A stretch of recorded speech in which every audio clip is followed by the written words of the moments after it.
Hello बच्चों, आप सभी को मेरा नमस्कार बच्चों। जय हिंद बच्चों।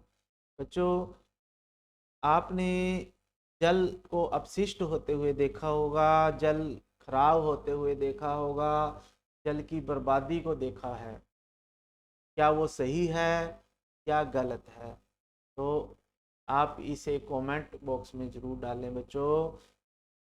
तो आज का हमारा अध्याय जो है, आज की वीडियो का विषय यही है कि जल जो है अपशिष्ट कैसे होता है। अपशिष्ट जल की कहानी पाठ का नाम है बच्चों। तो बच्चों, वीडियो शुरू करने से पहले मैं आपको बता दूं, ये वीडियोस आपके लिए बनाई जा रही हैं, आपकी अच्छी तैयारी के लिए बनाई जा रही हैं।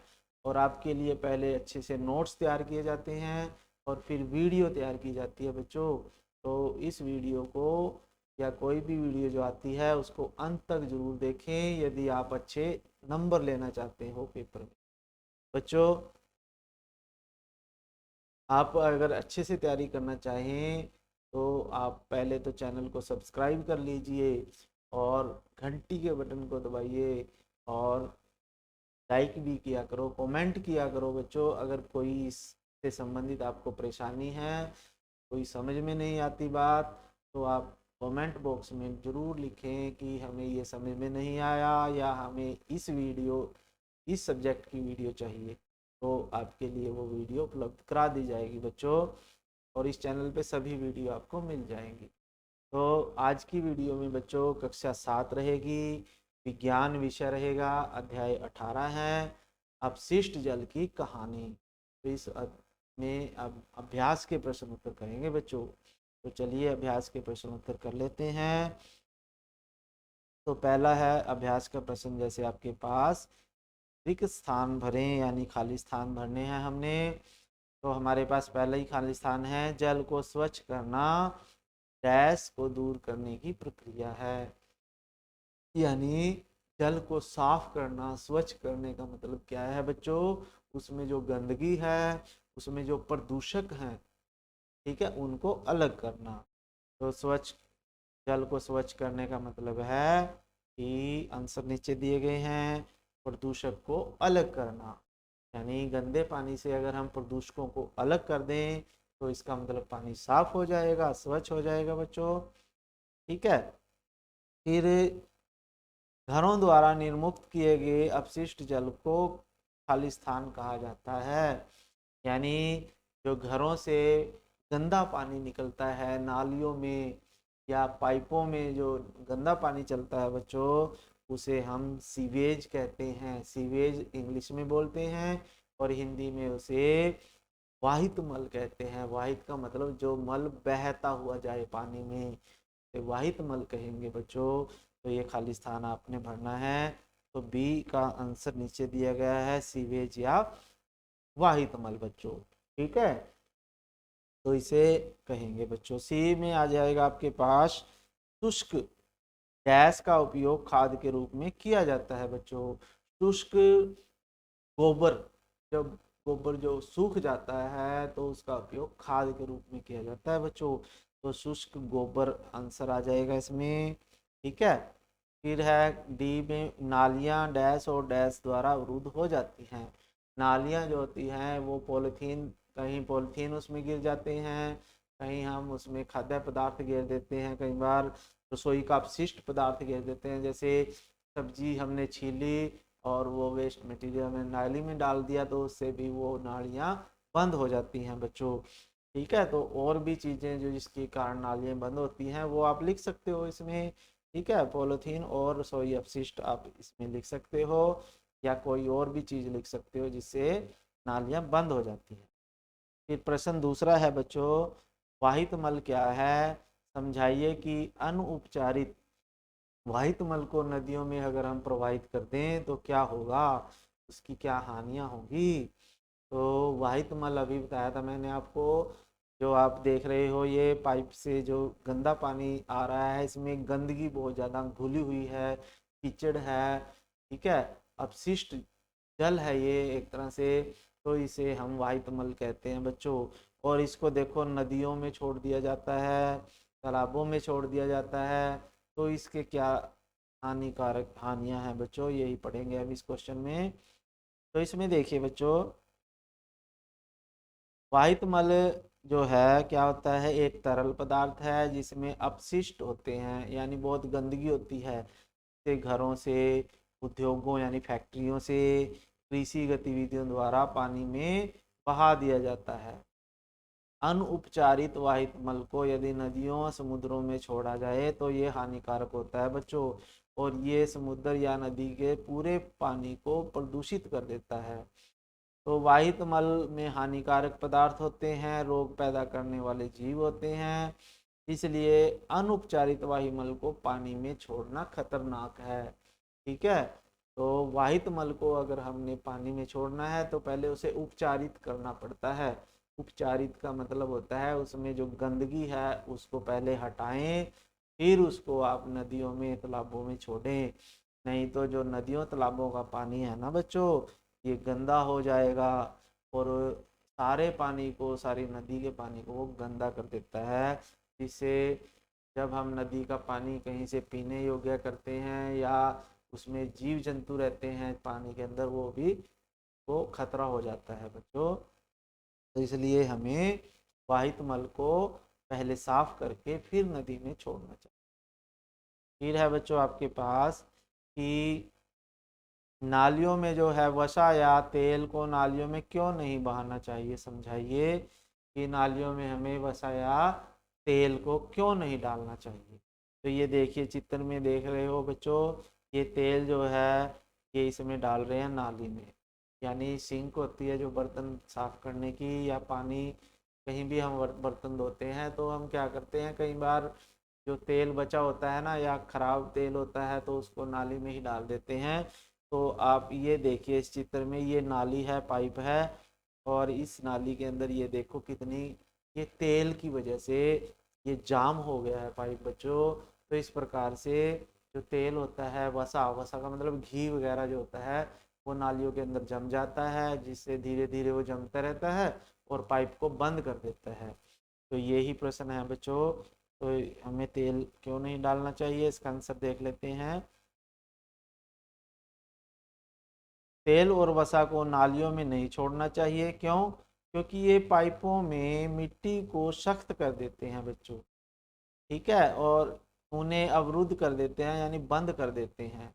तो नाले में मिट्टी के क्षेत्रों में वसा फंस जाता है और उसे भी रोक देता है, यह पानी को बहने नहीं देता, जिससे पाइप बंद हो जाते हैं। इसलिए हमें सिंक या पाइप में कभी भी तेल या वसा नहीं डालना चाहिए बच्चों। ठीक है, तो तेल या वसा को अगर हम डालते हैं नालियों में तो वो उसके साथ चिपक जाता है, और जो उसमें मिट्टी वगैरह भी आती है उसको सख्त कर देता है, और जिससे वो धीरे धीरे को ब्लॉक कर देता है, बंद कर देता है। और जब वो आगे पाइपों में जाएंगे, आगे नालियों में जाएंगे तो वहाँ भी वो उनको अवरुद्ध कर देता है। इसलिए हमें इसको नालियों में नहीं डालना चाहिए बच्चों। फिर है अपशिष्ट जल जो है, जो गंदा पानी होता है, नहरों का पानी जो होता है उसको साफ कैसे करते हैं, विभिन्न चरण बताइए। अपशिष्ट जल से स्वच्छ जल प्राप्त करने के लिए हमें किन किन चरणों से गुजरना पड़ता है बच्चों, तो ये समझिए इस चित्र के द्वारा पहले, फिर आंसर देखेंगे। तो जैसे आपके पास ये पूरा चित्र है एक, इसमें ये नदी है, ऊपर नदी दर्शाई गई है, नदी में पानी आता है। अब हमने नदी के पानी को पीने लायक बनाना है, स्वच्छ जल बनाना है, तो उसके लिए हम क्या करते हैं, सबसे पहले ये पाइप के द्वारा शलाका छन्नक से गुजारना होता है इसे, कोएगुलेशन इंग्लिश में बोलते हैं इसे, कोएगुलेशन, यानी जो इस नदी के अंदर कई बार क्या होते हैं, बहुत बड़ी बड़ी अशुद्धियाँ तैरती हुई आ जाती हैं, जैसे उसमें पॉलीथीन होंगे, लकड़ी के टुकड़े होंगे, पत्ते होंगे, तो इस तरह की बहुत सारी मोटी अशुद्धियाँ होती हैं जो तैरती रहती हैं पानी में, तो उनको अलग करना होता है। तो उसके लिए हम क्या करते हैं, सबसे पहले सलाका छन्नक से उसे गुजारना होता है। सलाका छन्नक का मतलब होता है में सरिये लगे होते हैं ये, ठीक है, इस तरह से बार सरिये, लोहे के सरिये लगे होते हैं, उनमें से पानी को गुजारते हैं ताकि जो उसमें पॉलीथीन है, लकड़ी है, पत्ते हैं या कोई जंगली कोई जीव जंतु मरा हुआ है वो वहीं पे रुक जाए, तो वो अलग हो जाता है। सलाका छन्नकों से हम जो हैं, जो मोटी अशुद्धियाँ होती हैं जो पानी में तैरती रहती हैं उनको अलग कर देते हैं। फिर उसके बाद पानी को पाइप के द्वारा आगे एक बड़े टैंक में ले जाते हैं बच्चों। ठीक है, बहुत बड़े टैंक होते हैं, जैसे देखो इस टैंक के ऊपर ये आदमी खड़ा है, छोटा सा लग रहा है, इसलिए ये टैंक भी बहुत बड़ा होगा। तो इस टैंक में इसको छोड़ देते हैं 1-2 दिन के लिए, अवसादन के लिए। अवसादन के लिए क्यों छोड़ते हैं? बिना हिलाए इसको 2 दिन के लिए ऐसे ही छोड़ देंगे, क्योंकि जितनी भी अशुद्धियाँ होंगी, मिट्टी होगी, गाद होगी, वो सारी नीचे बैठ जाती है बच्चों। ठीक है, जब मिट्टी नीचे बैठ जाएगी तो उसके ऊपर का पानी जो है उसको धीरे धीरे अगले पाइप के द्वारा आगे ले जाया जाता है। यहाँ पे अब उसको फिल्टर किया जाएगा बच्चों। उसको फिल्टर करने के लिए हम क्या करते हैं, उसको यानी उसमें से जो गंदगी फिर भी आ जाती है ना, तो उसको अलग कर लेते हैं। और इसमें जो है जीवाणुओं को भी हम छोड़ते हैं, सूक्ष्म जीवों को छोड़ते हैं, जो इसमें अगर कोई वैसी अशुद्धि है जो उसको सूक्ष्म जीव खा लेते हैं, और खाने के बाद उसको भी वो नीचे बैठ जाते हैं बच्चों। ठीक है, फिर अब हमारे पास उस जो पानी जो बचा है ये शुद्ध तो हो गया, लेकिन इसमें सूक्ष्म जीव होते हैं बच्चों। तो फिर हम क्या करते हैं, इस पानी को आगे भेजते हैं। ये इसमें हम क्लोरीन की दवाई मिला देते हैं, क्लोरीन की क्लोरीफिकेशन बोलते हैं जिसे। इससे सूक्ष्म जीवों को मार देते हैं।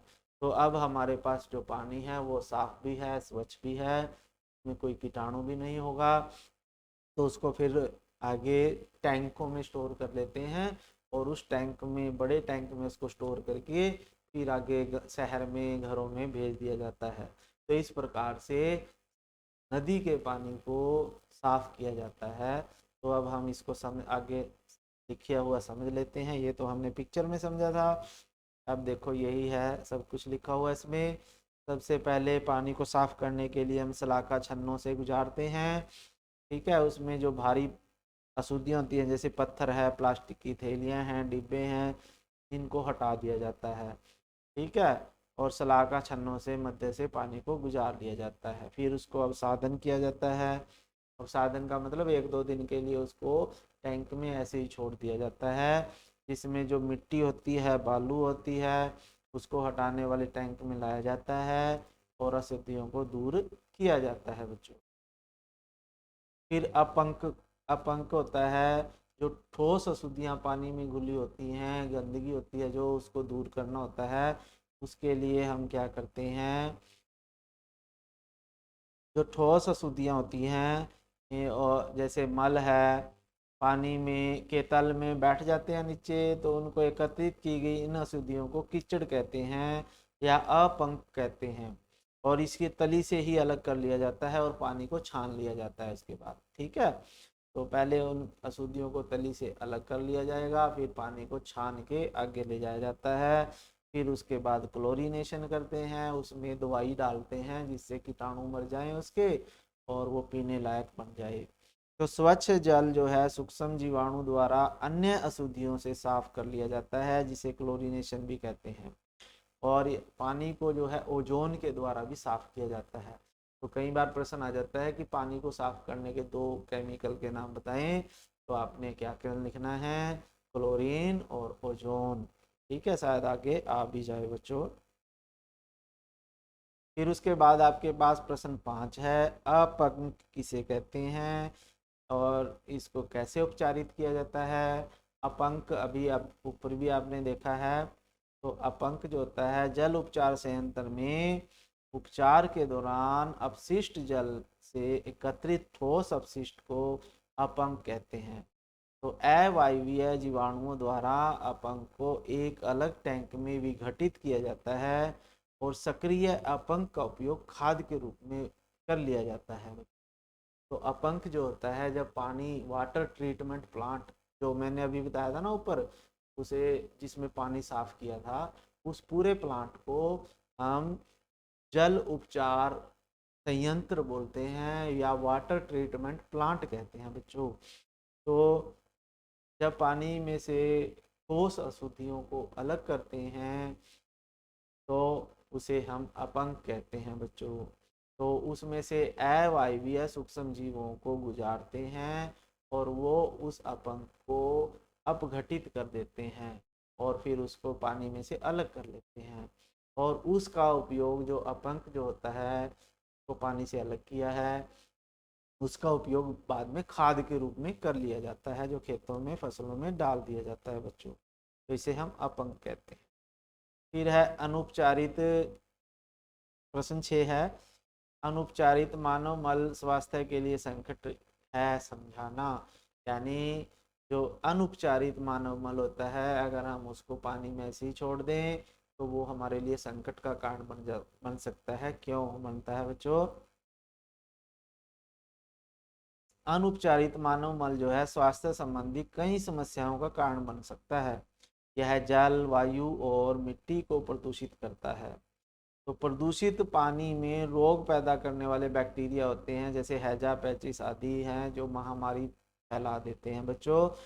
तो इसलिए जो अनुपचारित मानव मल है वो पानी में नहीं छोड़ना चाहिए। उसमें बहुत सारे सूक्ष्म जीव होते हैं जो अनेक बीमारियां फैलाते हैं अगर हम वो वाला पानी पी लें किसी भी तरह से। तो हैजा पैचिस इस तरह की रोग हमें लग जाते हैं। फिर आगे प्रश्न है जल को कीटाणु रहित करने वाले 2 रसायनों के नाम बताने। तो ये आंसर है क्लोरीन और ओजोन। दोनों ऐसे केमिकल हैं, ऐसे रासायनिक पदार्थ हैं जो पानी में कीटाणुओं को मार देते हैं। और भी पानी को अगर हमने कीटाणु मुक्त करना है तो उसे उबाल सकते हैं, हम उबाल के छान लें तो वो भी पानी साफ हो जाता है। फिर है अपशिष्ट जल उपचार संयंत्र में सलाका छन्नकों के क्या कार्य हैं। सलाका छन्नक का मतलब जो सरिये लगाए गए थे जिनमें से पानी को गुजारा गया था पर ट्रीटमेंट वाटर ट्रीटमेंट प्लांट में, तो उसका क्या काम है बच्चों? तो जो सलाका छन्नक जो होते हैं वो क्या करते हैं सभी भौतिक या ठोस अशुद्धियों को अपशिष्ट जल से साफ करते हैं। बड़े आकार के कचरा होता है जैसे नैपकिन होते हैं, प्लास्टिक है, पॉलीथीन है, डिब्बे हैं, लकड़ी है, इस तरह की बहुत सारी चीज़ें जो पानी में तैरती रहती हैं। तो इनको सलाका छन्नों से के बीच में से गुजारा जाता है और ये अपशिष्ट पदार्थों को जल से बाहर निकाल देते हैं बच्चों। तो इस प्रकार से जो सलाका छन्नक हैं वो जल में से जो भौतिक अशुद्धियाँ हैं जो पानी में तैरने वाली अशुद्धियाँ हैं बड़ी अशुद्धियाँ उनको अलग करती हैं। फिर क्वेश्चन नंबर 9 है बच्चों स्वच्छता और रोग के बीच में संबंध को की व्याख्या कीजिए। यानी स्वच्छता और रोग एक दूसरे से कैसे संबंधित हैं। तो बच्चों स्वच्छता और रोग जो है एक दूसरे के पूरक होते हैं। यानी स्वच्छता होगा तो रोग नहीं होगी, अगर रोग हो गए तो स्वच्छता नहीं होगी। तो स्वच्छता में घर और सार्वजनिक स्थलों से सीवेज या वाहित मल या कचरे का उचित निपटान शामिल है। स्वच्छता का मतलब क्या है? घर में और हमारे आस पड़ोस में या अपने शहर में अगर हम वाहित मल का सही से निपटान कर देते हैं तो हमारा परिवार, हमारा घर, हमारा शहर स्वच्छ होगा। और यदि स्वच्छता होगी तो कोई रोग नहीं होगा, लेकिन यदि स्वच्छता नहीं होगी तो विभिन्न प्रकार के रोग उत्पन्न होंगे, फैलेंगे। तो इसलिए बीमारियों से बचने के लिए हमें साफ सफाई रखनी चाहिए। अपने शरीर की सफाई रखें, अपने घर की सफाई रखें, अपने आस पड़ोस की रखें, अपने स्कूल की सफाई जरूर रखें बच्चों। जहाँ पे हम रहते हैं ना तो वहाँ पे हमारा फर्ज है कि हम वहाँ साफ सुथरा रखें उसको। ठीक है, क्योंकि हम आधा समय स्कूल में रहते हैं तो हमारा फर्ज बनता है कि हम स्कूल की भी सफाई रखें, अपनी कक्षा की सफाई रखें, अपने स्कूल प्रांगण की सफाई रखें और अपने घर की भी सफाई रखें, अपने आस पड़ोस की भी हमें सफाई रखनी चाहिए बच्चों। तभी हम बीमारियों से बच पाएंगे। फिर उसके बाद 10वां प्रश्न है बच्चों स्वच्छता के संबंध में एक सक्रिय नागरिक के रूप में आपकी क्या भूमिका होगी। यानी आप इस देश के नागरिक हैं तो इस देश को साफ सुथरा रखने में आपकी क्या भूमिका होगी। तो उसके लिए क्या होगी बच्चों, सक्रिय नागरिक के रूप में हमें अपने आसपास के पर्यावरण को स्वच्छता पर ध्यान रखना चाहिए, यानी हमें अपना पर्यावरण को साफ रखना पड़ेगा। ठीक है, हमें स्वच्छता के लाभों के बारे में लोगों को भी जागरूक करना है, लोगों को बताना है कि सफाई के क्या क्या फायदे हैं। खुली नालियों के ढक्कन और खुले फेंके जाने वाले रोग पैदा करने वाले पदार्थों को हटाने में हमें सफाई कर्मचारियों की मदद करनी चाहिए, और गीले और सूखे कचरे को अलग करके रखें और अलग अलग डस्टबिन में उसको डालें। और जब भी सफाई कर्मचारी आएगा तो उसको गीला कचरा अलग दें, सूखा कचरा अलग दें, और उससे भी बहुत सारा जो है जो गंदगी है उसको निपटाने में सहायता कर सकते हो आप। ठीक है, और व्यर्थ में ही आप कूड़ा इधर उधर ना फेंकें, जो भी कूड़ा होता है उसको कूड़ेदान में ही डालें। ठीक है, तो इस तरह से हम ये कार्य कर सकते हैं। फिर है ये पहेली है, वर्ग पहेली बच्चों। तो इसमें आपने पहेली भरनी है और इसमें आपके पास ये आंसर दिए गए हैं। जैसे दूसरा है बाएं से दाएं के लिए है, जैसे आपके पास बाएं से दाएं में क्या होगा, दूसरे नंबर पे है बाएं से दाएं, वाहित मल उपचार संयंत्र से प्राप्त गैस, यानी जो वाहित मल उपचार संयंत्र है उसमें गैस बनती है एक। ठीक है, दूसरे नंबर पे बाएं से दाएं देख लेते हैं। तो दूसरे नंबर ये है, ये बाएं से दाएं ये क्या आएगा, बायोगैस आएगा बच्चों, बायोगैस, बायोगैस आ जाएगा इसमें इस तरह से। तो ये देख लेना, ये आंसर, ये क्वेश्चन है और ये नीचे आंसर दिए गए हैं बच्चों। ठीक है, तो एक नंबर पे जैसे ओजोन आ जाएगा, दूसरों में बायोगैस आएगा। तो कुछ ये ऊपर से नीचे बनाने होते हैं, कुछ नीचे बाएं से दाएं, कुछ ऐसे बनाने होते हैं, और जितने डिब्बे होते हैं उतने ही अक्षर का शब्द होना चाहिए। तो ये आंसर नीचे हैं, तो ये आपने खुद कर लेने हैं। ठीक है, ये क्वेश्चन दिए गए हैं। फिर उसके बाद है आपके पास क्वेश्चन नंबर 12। तो आगे जैसे ओजोन के बारे में कौन से कथन का अध्ययन करें और सही या गलत बताएं। तो इसमें क्या है बच्चों, जीवों में की सांस लेने के लिए ओजोन गैस आवश्यक है, तो ये गलत है बच्चों। ये गैस के लिए, सांस के लिए हमें ऑक्सीजन गैस की जरूरत है, ओजोन की नहीं। इसका उपयोग पानी कीटाणु रहित करने में किया जाता है, तो ये सही है बच्चों, बी सही आ गया इसमें। यह पराबैंगनी किरणों को शोषित कर लेती है, ये भी सही है बच्चों। वायु में इसका अनुपात 3% है, तो ये गलत है बच्चों, वायु में इसका अनुपात बहुत कम है। तो इसमें आ जाएगा, इसमें बी और सी जो हैं इसके सही हैं। एक तो ये पानी को रोगाणु मुक्त करती है, रोगाणुओं को मारती है, और दूसरा है कि ये पराबैंगनी किरणों को अवशोषित करती है, क्योंकि ये वायुमंडल में होती है बच्चों बाहर।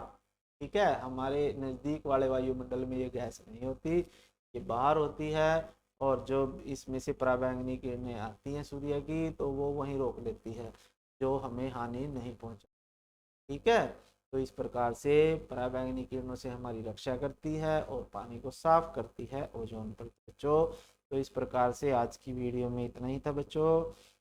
ठीक है, तो अगर आपको ये अच्छी लगी तो आप इसे लाइक कर दीजिए, चैनल सब्सक्राइब ज़रूर कर लेना और घंटी के बटन को दबाना। ठीक है बच्चों, अपने दोस्तों को भी इसे शेयर करें, और वीडियो के जो ये क्वेश्चन मैंने बताए, आंसर बताएं, इनको आपने अपनी नोटबुक में ज़रूर नोट करना है और फिर याद भी करना है, तभी आपके अच्छे अंक आएंगे। फिर मिलेंगे बच्चों नई वीडियो के साथ, तब तक के लिए धन्यवाद, जय हिंद।